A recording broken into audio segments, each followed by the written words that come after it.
Everybody knows Bridget near and far. Bridget can't drive a regular car. 'Cause Bridget says it's a fact. Once you go midget, you don't go back. 'Cause she's only 3'10". She's only 3'10".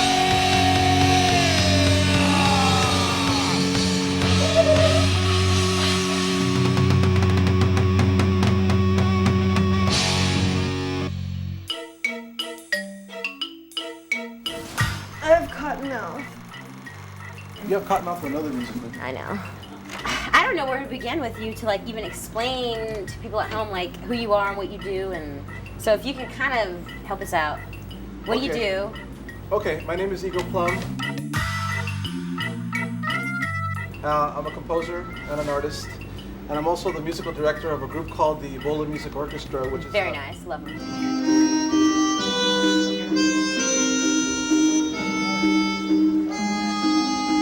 11-piece musical group that plays mostly instrumental, nightmare carnivalesque music. Weird instruments too.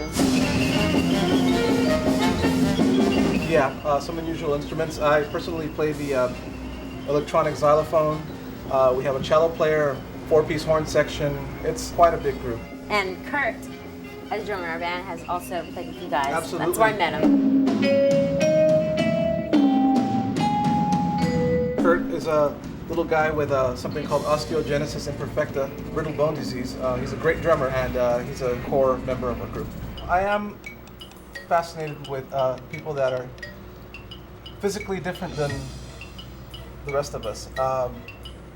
I think when I was young, I had an unhealthy fascination with freak show culture, particularly because I saw this film called Freaks. The thing about it was that, I thought this is fantastic. I mean, you see these people that are different. I was just drawn towards it. But as I got older, I started meeting people that were different. People like Bridget, Kurt, another friend of mine named Mark Gash. Mark Gash was a guy that was about 3 feet tall with 2 legs coming out of his side. Interesting. Plus the two you walked on? Or? No, just 2 legs coming out of the side and nothing down here. He looked like a little ball, like this. I got to see something a lot deeper, something deeper than the disability. The sort of beauty that only exists in people that had to be brought up in a world where they don't fit in.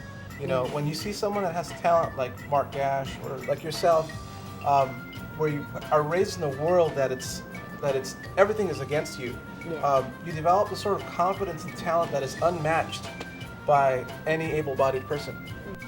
All right, I want to talk about a very important show that I've assembled that involves 4 groups. The opening act is a guy named Doric Perman, who goes by the name the Paraplegic. And the only things I work on him are, his face and his penis. So he's able to This is true about paraplegics. I know this. I asked a few. Believe it or not, most of them, their face and their penis works. Their penis still works. Right. So he actually made a porno. I haven't seen it. I have. Have you? Now that I've seen a porno with a quadriplegic. That was probably his. And it was a nurse. His nurse was in nurse. it, and she was, yeah. Exactly. It was very interesting. That's the opening act. Second, we have a band from San Francisco called the Angry Amputees.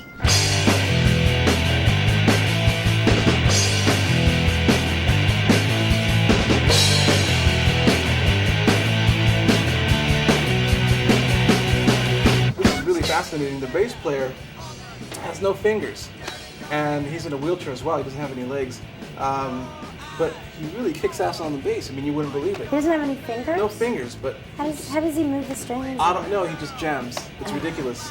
The kids of Whitney High.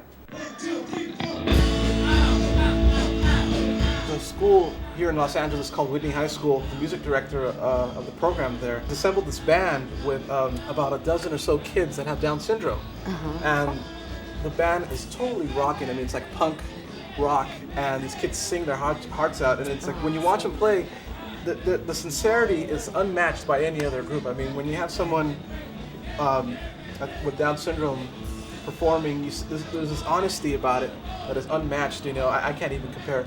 Yeah. So Because they're not thinking of like how people think about Right, them. right. They're just thinking completely of, letting I'm out their having soul. the bestest time of my life. Right. Oh. It's one of the most beautiful things, and also funny as hell, and really great. It's fantastic. This is the final frontier of entertainment. This has to happen. It's important, and you're part of that. You're part of making that happen with all the stuff you do, and Doric and the amputees and Kids at Whitney High. That's the future. If I have any impact in the world of entertainment and music, the Britney Spears of the future will at least have a lazy eye. Although I think Britney Spears does have a lazy Does she? eye. Oh, that's I great. think she has an eye that's a little off. That's why she covers her hair with bangs and wears this dark makeup on stage. And they never do close-ups of her face. And when she sings live, they always show her from far away. And in all the commercials, I think they fix the eye. I think there's nothing more like mesmerizing than the stare of a cross-eyed woman. I went to That's I went to the ridiculous. DMV, and you know, usually so boring, and I was waiting in line with one eye closed the entire time like this, and Like, right. And I went up to get my picture taken, and the lady was like, "What's wrong?" I said, "Well, I can't open this eye." They're all, I don't know if we can take this picture. Well, I need my picture. I need my license. I need to drive.